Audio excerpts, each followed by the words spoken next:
अस्सलामुअलैकुम वरहमतुल्लाहि वबरकातुहू। प्यारे बच्चों, मैं अंसारी रिज़वान स्टैंडर्ड 6th के तमाम बच्चों का आज की इस मैथ्स की क्लास में खैर मकदम करता हूँ। हमने हमारा पार्ट 2 का चैप्टर नंबर 10 इक्वेशन ये स्टार्ट किए थे। आज हम इस चैप्टर में सीखेंगे कि how to form equations and how to solve equation. ये सबक का लास्ट पार्ट है। तो आइए हम शुरू करते हैं हाउ टू फॉर्म इक्वेशन से, कि हम इक्वेशन कैसे फॉर्म करेंगे। इससे पहले के वीडियो में हमने सीखा था कि इक्वेशन कहते किसे हैं। आज हम उसे थोड़ा सा रिवाइज़ भी करेंगे। फॉर एग्ज़ाम्पल, हम सपोज़ करते हैं कि ये हमारा स्कूल है और स्कूल से हमारा घर जो है वो 100 मीटर की दूरी पर है। ठीक है बच्चों, आपका घर स्कूल से कितनी दूरी पर है? 100 मीटर की दूरी पर है। बीच में आपके दोस्त का एक घर है और आपके दोस्त के घर से स्कूल जो है वो 40 मीटर की दूरी पर है। आपको ये नहीं पता कि आपका घर और आपके दोस्त के घर के बीच में कितना डिस्टेंस है। तो हम इसमें इक्वेशन फॉर्म करते हैं और इक्वेशन फॉर्म करके हम इसे सॉल्व करने की कोशिश करते हैं। आइए हम देखते हैं कि इक्वेशन कैसे फॉर्म की जाती है। सबसे पहले जो चीज़ हमें मालूम नहीं है, हम उसे कोई एक इंग्लिश के लेटर से कंसीडर करते हैं, फ़र्ज़ करते हैं। जैसे मैंने x यहाँ कंसीडर किया है, x मीटर है। आपके घर से आपके फ्रेंड के घर की दूरी कितनी है? x मीटर है। मैं ये और आपके फ्रेंड के घर से स्कूल की दूरी कितनी है? 40 मीटर है। तो हम क्या करेंगे, आपके घर से आपके फ्रेंड के घर की दूरी x मीटर और आपके फ्रेंड के घर से स्कूल की दूरी 40 मीटर, इन दोनों को जब ऐड करेंगे तो टोटल कितना आएगा?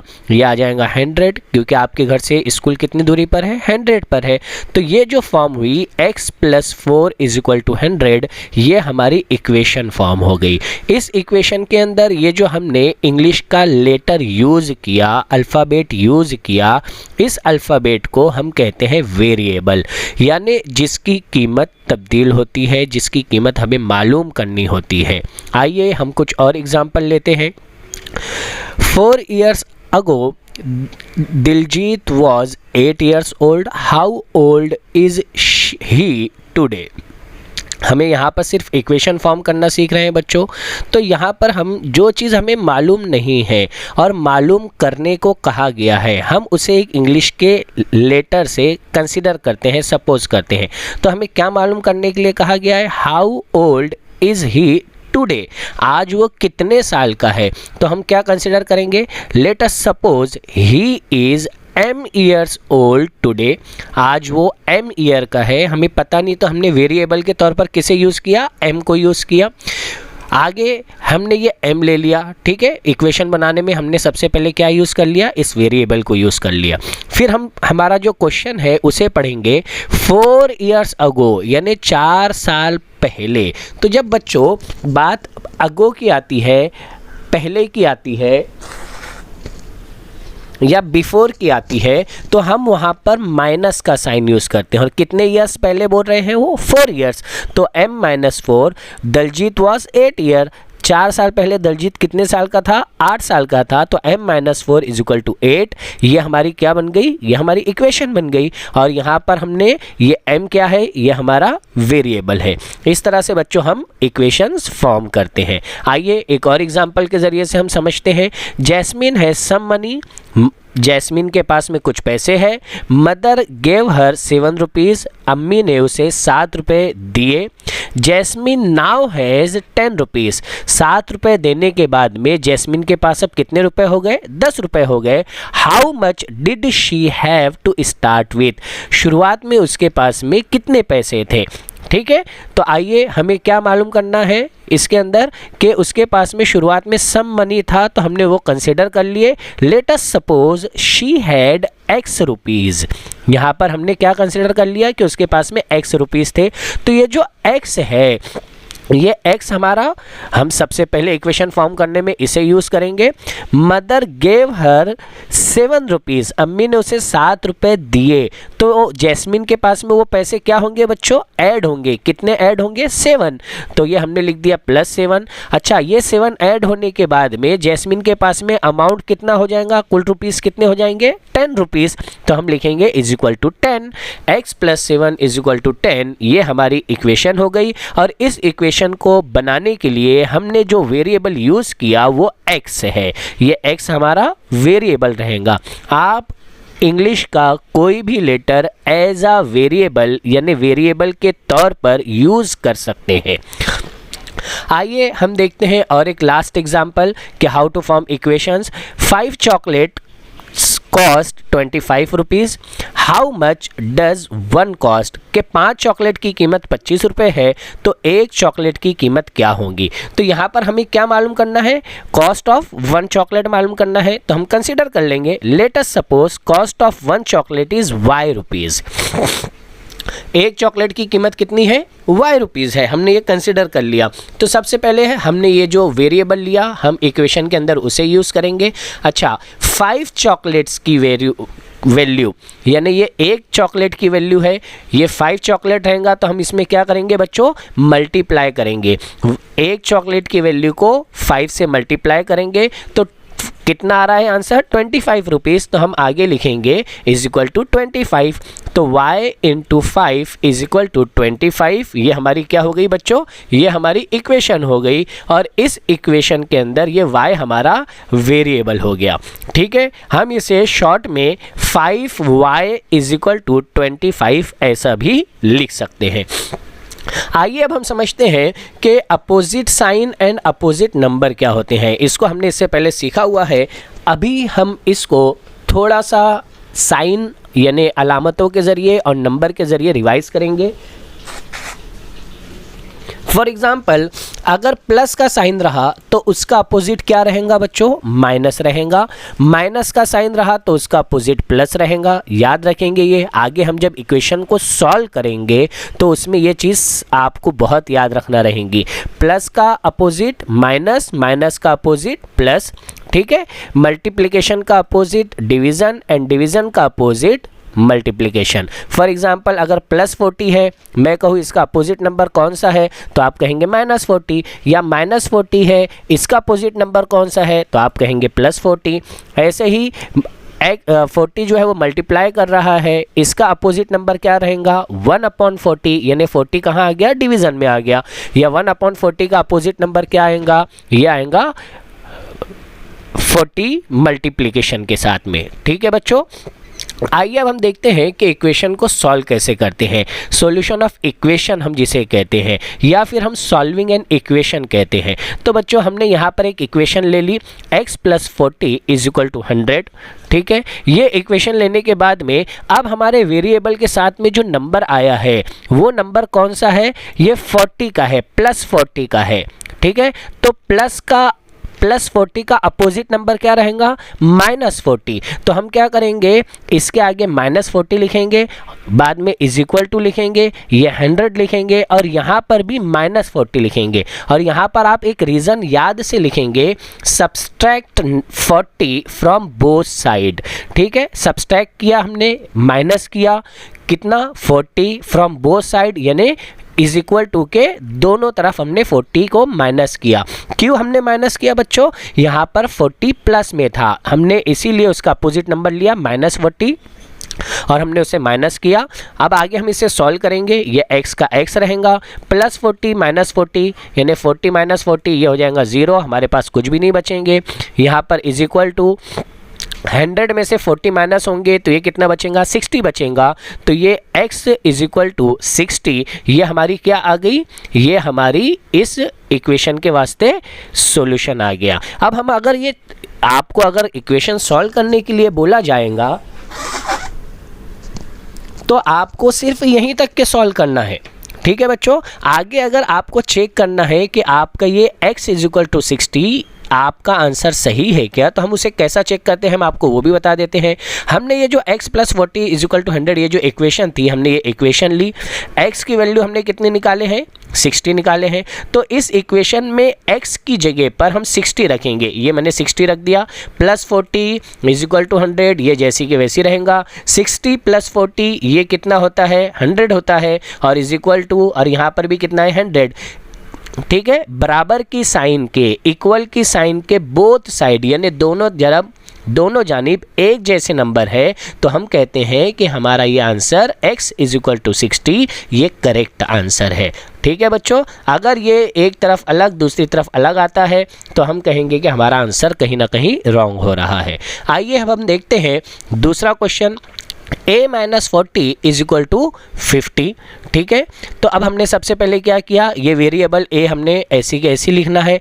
तो ये -40 का अपोजिट नंबर क्या है बच्चों, +40। तो मैंने क्या करा, a - 40 के बाजू में क्या करा, 40 को प्लस करा, और जब मैं 40 प्लस करूँगा = से पहले, तो ये 50 के बाद में भी मुझे 40 क्या करना पड़ेंगे, प्लस करना पड़ेंगे। मैंने दोनों साइड क्या किया, 40 प्लस किया, तो मैं क्या लिखूँगा, ऐड 40 टू बोथ साइड।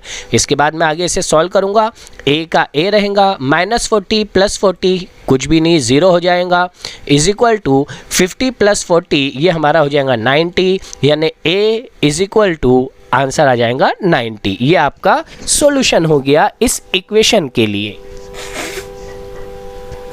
अब हमें बच्चों फिर से आपको ये बता देते हैं कि अगर आपको ये चेक करना है आपका आंसर सही या नहीं है, तो हम क्या करेंगे, सबसे पहले हमारे को जो क्वेश्चन था a - 40 = 50 हम वो लिखेंगे। लिखने के बाद में a की वैल्यू आपने 90 निकाली है, इस इक्वेशन में a की जगह पर मैंने 90 रखा है, माइनस बाकी की इक्वेशन ऐसी रहने दूंगा, 90 - 40 ये होगा 50, और = के दूसरी तरफ भी है 50। इसका मतलब ये है कि ये a = 90 ये हमारा आंसर कैसा है, करेक्ट है। ये आपको बच्चों ये जो पोर्शन बताया गया है ये आपको सिर्फ चेक करने के लिए है कि आपका आंसर जो आपने कैलकुलेट किया है वो सही है या नहीं है।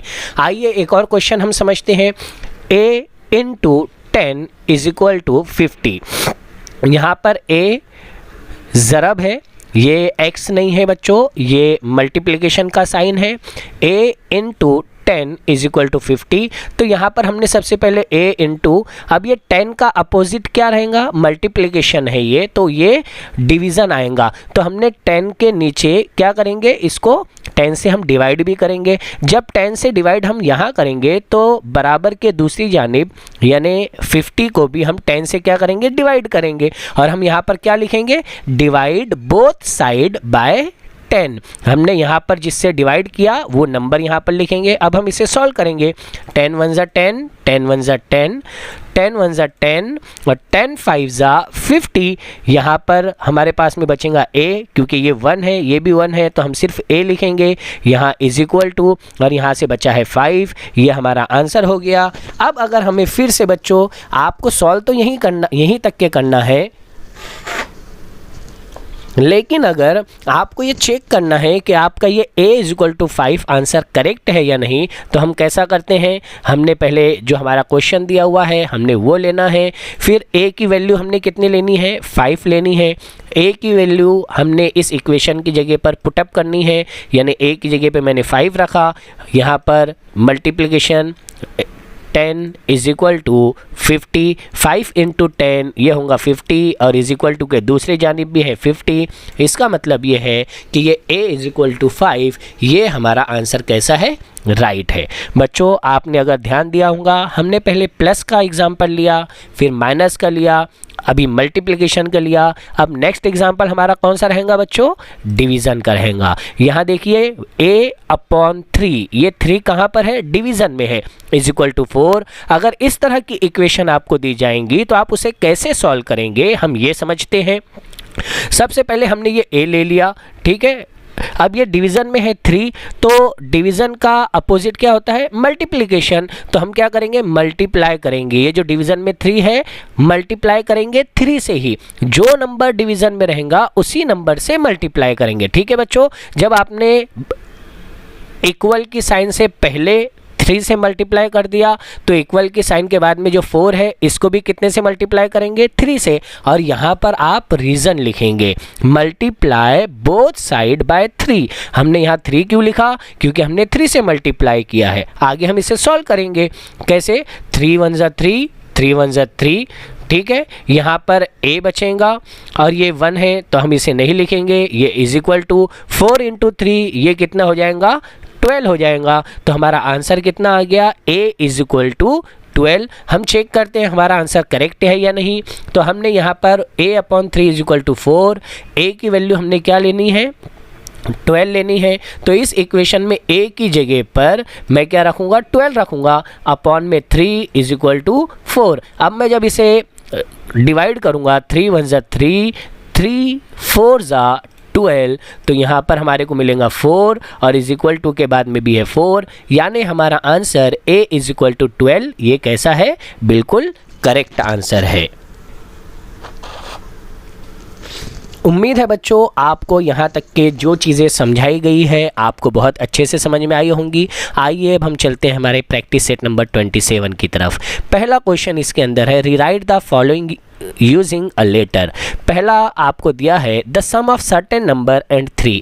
अब वो नंबर कौन सा है हमें पता है क्या बच्चों, नहीं पता है कि कोई नंबर है उसका और 3 को ऐड करना है। तो हमने कंसिडर कर लिया सर्टेन नंबर हमारे पास में क्या है, x है। उसके बाद क्या करना है, सम यानी ऐड करना है, तो मैंने प्लस ले लिया। कितना ऐड करना है, 3 ऐड करना है, तो मैंने 3 लिख दिया। ये हमारा आंसर हो गया x + 3। सेकंड क्वेश्चन है the difference obtain bye subtracting 11 from another number. Another number कौन सा है हमें ये पता नहीं है, तो हमने क्या किया, अनदर नंबर की जगह पर हमने कोई एक वेरिएबल ले लिया m। इस m में से हमें क्या करना है, सब्सट्रैक्ट करना है, यानी माइनस करना है। कितने को, 11 को। तो हम यहाँ पर लिख देंगे 11। ये हमारा आंसर हो गया। बहुत ही आसान है बच्चों, ठीक है। आगे क्वेश्चन है the product of 15 and another number. Another number कौन सा है हमें दिया हुआ नहीं है, तो हम उसके वास्ते क्या करते हैं, कोई भी एक वेरिएबल हम ले सकते हैं, इंग्लिश का अल्फ़ाबेट ले सकते हैं। तो हमने यहाँ पर ले लिया p, प्रोडक्ट यानी मल्टीप्लाई करेंगे आप यहाँ पर कितने से, 15 से। तो हमने p इंटू 15 ले लिया, या हमने इसको ऐसा भी लिख सकते हैं 15p। देखिए बच्चों ये आगे चीज़ काम में आने वाली है। p इंटू 15 या 15p दोनों करेक्ट है। 15 और p के बीच में कोई साइन, कोई सिंबल नहीं है, यानी मल्टीप्लिकेशन है। नेक्स्ट क्वेश्चन हमारे पास में है 4 टाइम्स अ नंबर इज 24। हाँ बच्चों देखो यहाँ पर ये जो है ना, ये ऊपर के तीनों क्वेश्चन से ये अलग क्वेश्चन है। 4 टाइम्स अ नंबर, तो सबसे पहले हम एक नंबर कंसिडर करेंगे। हमने वो नंबर कंसिडर कर लिया y, इसका 4 टाइम यानी y से हम क्या करेंगे, y को मल्टीप्लाई करेंगे कितने से, 4 से। तो इज यानी कि उसका आंसर आएगा, उसका आंसर आता है, कितना आता है, 24। तो यहाँ पर हम लिखेंगे इज इक्वल टू 24। इस तरह से ये प्रैक्टिस सेट नंबर 27 का पहला क्वेश्चन हमने सॉल्व किया है। आइए अब हम चलते हैं सेकंड क्वेश्चन की तरफ। Find out which operation must be done on both side of this equation in order to solve them. यहाँ पर हमें सिर्फ क्या करना है, कौन सा ऑपरेशन हम यूज़ करेंगे। हमने जो 4 ऑपरेशन सीखे थे बोथ साइड में, वो उनमें से कौन सा ऑपरेशन हम यूज़ करेंगे। यहाँ पर देखिए पहला क्वेश्चन है x + 9 इज इक्वल टू 11। यहाँ पर क्या आया है, +9 आया है। तो हम बोथ साइड क्या करेंगे, इसके अपोजिट नंबर को लेंगे बोथ साइड में, यानी हम क्या करेंगे, सब्सट्रैक्ट करेंगे 9 फ्रॉम बोथ साइड। ठीक है, बस इतना ही हमें लिखना है कि हम कौन सा ऑपरेशन यहाँ पर करेंगे। सेकंड क्वेश्चन है x - 4 इज इक्वल टू 9। अब यहाँ पर x के साथ यानी वेरिएबल के साथ में कौन सा नंबर आया है, -4 आया है। तो माइनस जब आएगा तो उसका अपोजिट नंबर क्या रहेगा, प्लस। तो हम क्या करेंगे, प्लस करेंगे कितना, 4। कहाँ पर, बोथ साइड। तो हम यहाँ पर वही लिखते हैं ऐड 4 टू बोथ साइड। ये हमारा आंसर हो गया। थर्ड क्वेश्चन है 8x इज इक्वल टू 24। यहाँ पर 8 और x के बीच में कोई साइन नहीं दिया हुआ है। अभी हमने आपको बताया था कोई साइन नहीं रहेगा, तो कौन सा साइन रहेगा बताइए। मल्टीप्लिकेशन का साइन रहेगा। Very good. तो मल्टीप्लिकेशन का अपोजिट क्या रहेगा? डिवीजन। तो हम क्या करेंगे?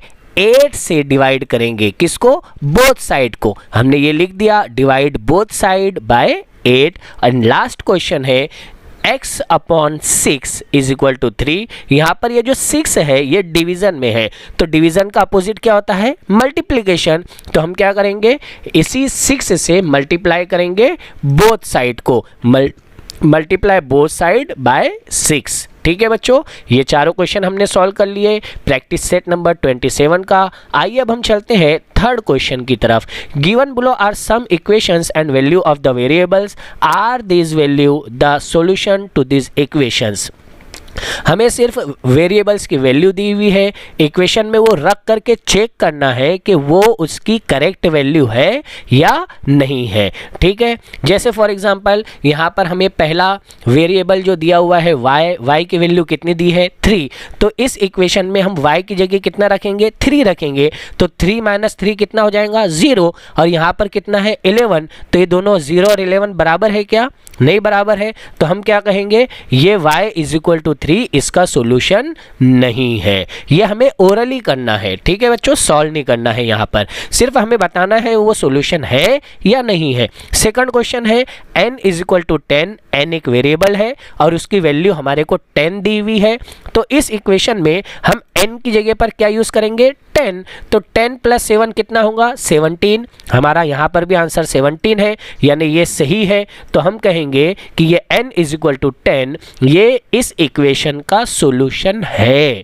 ठीक है बच्चों, नेक्स्ट है x इज इक्वल टू 6। तो यहाँ पर हम इस इक्वेशन में x की जगह पर क्या रखेंगे? 6 रखेंगे। तो 5 और x के बीच में कोई साइन नहीं है। अभी हमने पढ़ा कि अगर कोई साइन नहीं रहेगा तो कौन सा साइन रहेगा? मल्टीप्लिकेशन का साइन रहेगा। ठीक है, तो हम 5 और 6 को जब मल्टीप्लाई करेंगे तो आंसर आएगा 30। यहाँ पर इज इक्वल टू के दूसरी साइड में 30 दिया हुआ है, यानी कि ये x इज इक्वल टू 6 इस इक्वेशन के लिए इसका सॉल्यूशन है। And last one m is equal to 7 दिया है बच्चों। ठीक है, हम जब इस इक्वेशन में m की जगह पर 7 रखेंगे तो 7 अपॉन 2 होगा, यानी 7 का हाफ। ठीक है, 7 का हाफ 14 होगा क्या बच्चों? वो तो 3.5 आएगा। पता ये चला कि ये दोनों बराबर नहीं आएंगे, तो ये m इज इक्वल टू 7 इस इक्वेशन का सॉल्यूशन नहीं रहेगा। आइए अब हम चलते हैं प्रैक्टिस सेट नंबर 27 के नेक्स्ट क्वेश्चन की तरफ। Solve the following equations. ये इक्वेशन दी हुई है, आपने इसको सॉल्व करना है। हमने इसे सॉल्व करना सीखा है, फिर भी मैं आपके सामने कुछ क्वेश्चन सॉल्व दोबारा कर देता हूँ ताकि आपको उसका रिवीजन भी हो जाए। यहाँ पर -5 है, तो हम क्या करेंगे? ऐड करेंगे 5 बोथ साइड। तो मैंने क्या किया? y -5 था, मैंने ऐड करना है 5 को बोथ साइड में, मैंने दोनों जगह पर 5 को ऐड कर दिया। ये y का y रहेगा, -5 + 5 ये हो जाएगा 0, और ये 1 + 5 ये हो जाएगा हमारा 6, यानी कि हमारा answer y is equal to 6 ये हमारा आंसर आ गया। इक्वेशन सॉल्व हो गई। ये प्रैक्टिस सेट नंबर 27 के क्वेश्चन नंबर 4 का हमने पहला क्वेश्चन लिया था। अब हम इसी का 5वां क्वेश्चन ले रहे हैं। ठीक है बच्चों, जो क्वेश्चन हमने छोड़े हैं उसके बारे में भी आपको बताऊंगा। हम यहाँ पर 5वां क्वेश्चन ले रहे हैं, p/4 इज इक्वल टू 9। तो यहाँ पर ये जो 4 है वो डिवीज़न में आया है, तो डिवीज़न का अपोजिट क्या है? मल्टीप्लिकेशन। हम क्या करेंगे? मल्टीप्लाई करेंगे 4 से, और जब यहाँ से 4 से मल्टीप्लाई होगा तो बराबर के दूसरी जानिब 9 को भी 4 से हम क्या करेंगे? मल्टीप्लाई करेंगे। यहाँ लिखेंगे हम मल्टीप्लाई बोथ साइड बाय 4। इसके बाद में हम इसे सॉल्व करेंगे। 4 1 ज़ा 4, 4 1 ज़ा 4, यहाँ से बचेगा सिर्फ p, और यहाँ पर है 9 × 4 यानी कि 36। ये p इज इक्वल टू 36, ये हमारा इक्वेशन सॉल्व हो गई। अब सवाल ये आता है बच्चों कि हमने जो बाकी के क्वेश्चन थे सेकंड, थर्ड, फोर्थ, ऐसे ही 6, 7, 8, ये क्वेश्चन आपने खुद ने सॉल्व करना है, ये आपके वास्ते होमवर्क है। ठीक है बच्चों, हम एक लास्ट क्वेश्चन समझते हैं इसके अंदर। 5वें का क्वेश्चन नंबर 5 का पहला क्वेश्चन है, हराबा owns some sheep. After selling 34 of them in the market, he still has 176 sheep. How many sheep did Haraba have at first? तो हम यहाँ पर सबसे पहले तो ये देखेंगे कि क्या चीज़ हमें मालूम नहीं है कि उसके पास कितनी शीप थी स्टार्टिंग में, तो हमने उसे सपोज कर लिया. Let us suppose he had x sheep. हमने यहाँ पर एक्स वेरिएबल यूज़ किया, तो मैंने सबसे पहले x ले लिया. आफ्टर सेलिंग 34, जब उसने सेल कर दिया यानी वो चीज़ उसके पास से, वो शिप, उतनी शिप उसके पास से क्या हो गई बच्चों, कम हो गई, तो हमने -34 किया. -34 यानी 34 शिप सेल करने के बाद, बेचने के बाद उसके पास कितनी बची, 176 उसके पास बची. तो हम यहाँ पर लिखेंगे इज इक्वल टू 176. ये हमारी इक्वेशन फॉर्म हो गई. और इक्वेशन को सॉल्व कैसा करते हैं हम जानते हैं, हम आगे इसको सॉल्व भी करके आपको दिखा देते हैं. यहाँ पर x रहेगा, -34 का अपोजिट रहेगा +34, तो हम यहाँ पर +34 बोथ साइड में करेंगे. ये 176 +34 दोनों साइड में हमने 34 को क्या करा, ऐड कर दिया. Add 34 to both side. यहाँ पर अब ये x का s रहेगा 34 और ये -34 +34 इसकी वैल्यू आएंगी 0. आगे 176 + 34 इसकी वैल्यू आएंगी 210 यानी x इज इक्वल टू 210. ये x इज इक्वल टू 210, ये x क्या था, ये वो शीप की तादाद थी, उसकी क्वांटिटी थी जितनी उसके पास में स्टार्ट में थी. तो हमने लिख दिया he had 210 sheep at start. ठीक है बच्चों, आज के लेक्चर में इतना ही. जज़ाकल्लाहु खैर व अहसनुल जज़ा. अस्सलामु अलैकुम व रहमतुल्लाहि व बरकातुहू.